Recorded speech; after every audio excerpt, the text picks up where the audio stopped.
રાજકોટમાં ગેબન શાહ પીર દરગાહ વિવાદ મામલે ગેરરીતિના આક્ષેપો તથા વિવાદ. જૂનાગઢ બાદ હવે રાજકોટમાં પણ ધાર્મિક સ્થળને લઈને વિવાદ સર્જાયો છે. બ્રિટિશ સમયથી સ્થાપિત ગેબન શાહ પીર દરગાહમાં ગેરરીતિના આક્ષેપો તથા વિવાદ ઉભો થયો છે. ગેબન શાહ પીર દરગાહના પૂર્વ ટ્રસ્ટી અને કોંગ્રેસ માઇનોરિટી સેલના ચેરમેન યુનુસ જુનેજાએ આ મુદ્દે સવાલ ઉઠાવ્યા છે. યુનુસ જુનેજાએ મુખ્યમંત્રી અને વકફ બોર્ડને પત્ર લખીને ન્યાયની માંગ કરી છે. તેમણે આક્ષેપ કર્યો છે કે દરગાહમાં ગેરરીતિઓ થઈ રહી છે અને આ મુદ્દે તાત્કાલિક તપાસ કરવામાં આવે. આ વિવાદને કારણે સ્થાનિક લોકોમાં ભારે રોષ છે અને તેઓએ પણ ન્યાયની માંગ કરી છે. ગેબન શાહ પીર દરગાહ જે બ્રિટિશ સમયથી સ્થાપિત છે તે શહેરના મહત્વપૂર્ણ ધાર્મિક સ્થળોમાંથી એક છે. આ વિવાદને કારણે દરગાહના ભક્તોમાં પણ અસંતોષ ફેલાયો છે. આ મુદ્દે રાજ્ય સરકાર અને વકફ બોર્ડે હજી સુધી કોઈ સ્પષ્ટ નિવેદન આપ્યું નથી, પરંતુ યુનુસ જુનેજાના આક્ષેપોને લઈને તપાસ શરૂ કરવામાં આવી છે. આ વિવાદને કારણે દરગાહના ટ્રસ્ટીઓ અને સ્થાનિક તંત્ર વચ્ચે તીવ્ર ચર્ચા ચાલી રહી છે. હજરત ગેબન શાહ પીર દરગાહ જે રહી એ હરેક સમાજના લોકોના આસ્થા સાથે જોડાયેલ છે અને અમારા પર સરાખો ઉપર સરકારની જે અમે ખિદમત કરેલી છે કરી છે કરતા રહીશું. જે ગેબન શાહ પીર ટ્રસ્ટ જે દરગાહ સામે કોઈને કાંઈ વાંધો હોય જ નહીં. જે ગેબન શાહ પીર ટ્રસ્ટ સામે પણ કોઈ વાંધો ન હોય, પણ જે એના જે ટ્રસ્ટીઓ રહ્યા અને જે એમાં જે ગેરવહીવટ થાય છે અને જે લોકો કે જે ટ્રસ્ટી બની બેઠેલા છે પારદર્શક ચૂંટણી એની સામે મારે વાંધો હોય.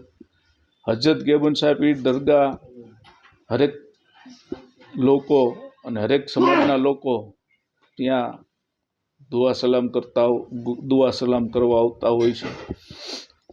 જે આ લોકો જે ટ્રસ્ટીઓ અત્યારે બની બેઠેલા છે એની સામે જે ચૂંટણી પારદર્શક નથી કરતા તેની સામે મારે સખત વાંધો હોય અને એની રજૂઆતો મેં ગુજરાત સરકારમાં કરેલી છે, વકફ બોર્ડમાં કરેલી છે. હમણાં ગઈ 10 તારીખ હતી ત્યારે આ લોકોને જે બોલાવ્યા હતા, અમને બોલાવ્યા હતા, એ લોકો આવેલા નથી. હું 4-5 વર્ષ જે વકફ બોર્ડની જે નોટિસો આવે એમાં અમે હાજરી આપેલી જ છે અને મેં મારી રજૂઆતો કરી છે. આ લોકો એક પર પણ આવેલા નથી. તો વકફ બોર્ડ જો કર નિર્ણય લેશે ઈશ્વરો માન્ય ઉપર, જે કાંઈ વકફ બોર્ડ અમને સાંભળે એને સાંભળે. અને મેં બધા પુરાવા રજૂ કરેલા છે કે વકફ બોર્ડમાં કે રાજકોટમાં કે ટ્રસ્ટમાં, ને હું ટ્રસ્ટમાં રહી ચૂકેલો વ્યક્તિ છું.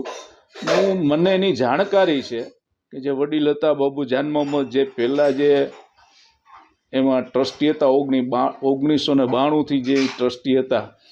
હું 5, 7, 10 વર્ષ કે 12 વર્ષ હું પણ તેની સેવામાં હું જોડાયેલો હતો અને હું પણ ટ્રસ્ટી હતો. અને 2019માં જ્યારે બાબુ જાન મોહમ્મદ ગુજરી ગયા તે પછી ચૂંટણી જે અમારા નિયમ હોય કે ટ્રસ્ટના બંધારણ પ્રમાણે કે જાહેર ચૂંટણી કરવી, જાહેર બોર્ડ ઉપર જે 15 દિવસની નોટિસ મૂકવી, તે ઉપરાંત કે જાહેર વર્તમાન પત્ર જે કે નામાંકિત પેપર હોય એમાં તમારે જાહેરાત આપવી ચૂંટણી પ્રક્રિયાની.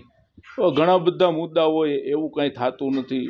અને એ થાય છે તો કેવી રીતે કે નોટિસ મૂકી ગેબન શાહ ટ્રસ્ટના સંકુલમાં, અડધી કલાક કોઈ ત્યાં ભીડ ન હોય, કોઈ ન હોય ત્યાં સેશન કરીને લઈ લે, એ વકફ બોર્ડમાં પુરાવા તરીકે મૂકવે.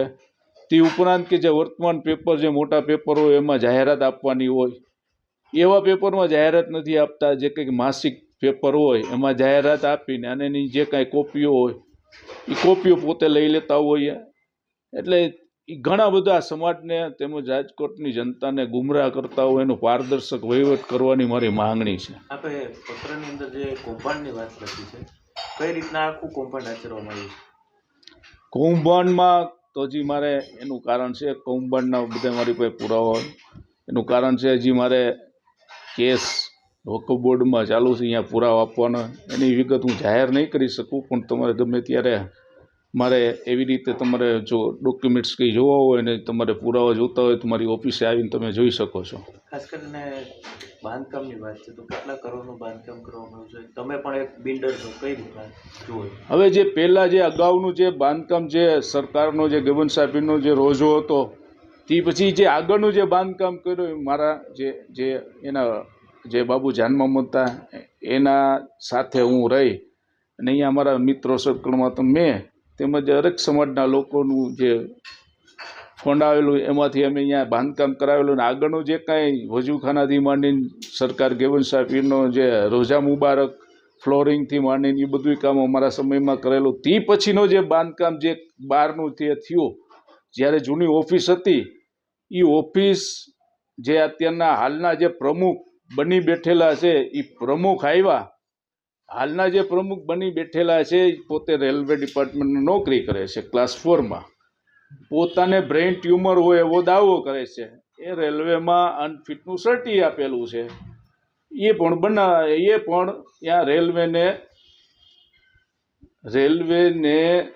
ત્યાં અમે એમ સમજીએ છીએ કે રેલવે ઓથોરિટી સાથે પણ છેતરપિંડી કરતા હોય એવું લાગે છે. તેનું કારણ છે 2019માં પોતાએ ત્યાં આવી અને જે એના પિતાશ્રી ગુજરી ગયા એની ગાદી ઉપર સીધા બેસી ગયા. તો એની સામે અમારા 11-12 ટ્રસ્ટી હતા.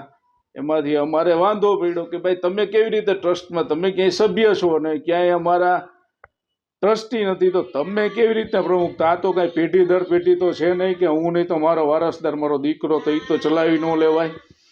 તો એની સામે અમારે વાંધો પડ્યો અને વાંધા પડ્યા પછી કે ભાઈ જાહેર ચૂંટણી, રાજકોટની પ્રજાની વચ્ચે જાહેર ચૂંટણી કરો, પણ તેમાં તે લોકો માન્યા નહીં.